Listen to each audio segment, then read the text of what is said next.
This is the Maxx #1 from 1993 by Sam Kieth. This is not the book we're here to talk about today.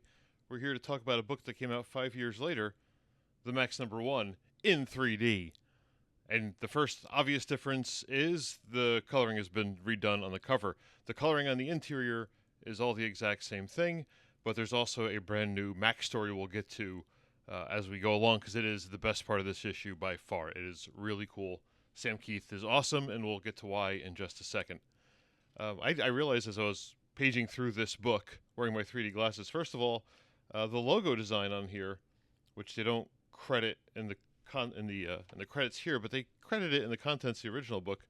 Chance Wolfe did the logo. He did some inking for Jim Valentino and Shadowhawk back in the day too, but that is a pretty darn good logo. So all credit to him for that, because the Maxx wouldn't be the same without it. The rest of the issue is as you remember it, and it's 3D'd by Ray Zone. He does a conversion, as he did. This was a book that was done through WildStorm when WildStorm did all their 3D conversion books, like Wildcats #1, and then they did Wildcats X-Men, 3 of those books, and some Gen 13 stuff along the way as well.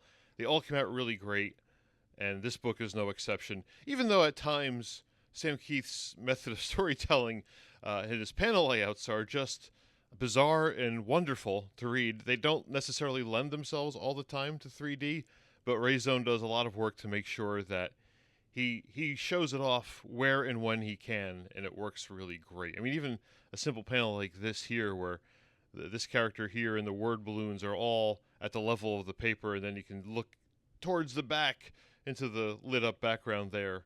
Just a simple 3D effect like that really works well in the book. There's the classic Maxx curled up in a fetal position in the alleyway. They do come with 3D glasses, of course, with the WildStorm logo on them. This thing, I believe, was a poster. This page, I mean, it's one of the most memorable pages in early Image comics, as far as I'm concerned, and it pops beautifully. Ray Zone did a great job with doing the 3D conversion on this, putting the hair at the main level and putting Max's boots almost sticking out at you a little bit. The grass goes in the background. It's all good stuff. But you're probably not here to just go through the first issue as in the old days, although it is fun to see the ads. Leave It to Chance #9. God, Leave It to Chance was a great book. That would work well in 3D form also. It would also work well if they had finished the series and done another album-sized collection of the issues. That would have been awesome. But that's neither here nor there. So there's the end of the first issue. And here's where it gets really fun. Sam Kieth did a bonus, I think this is a 6-page story. He knew it was going to be done in 3D, so he went all out. He played into it. It's Maxx and Sarah is going to go nuts with this. Here's the Maxx saying, hey, come on, don't be fooling around here. These 3D books, cost Jim Lee lots of money. What are you hiding? So, of course, she's hiding a paddle ball. The ball is just jutting out at you, as, by the way, are the Max's hands.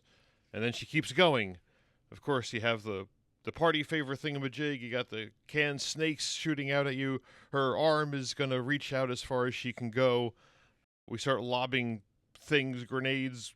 You know, the tanks start firing things, all popping out at the reader. This is what you want from a 3D experience, and this is what you get when Sam Kieth has a chance to do it. It's a funny book. And then the last 2 pages really sell the whole thing.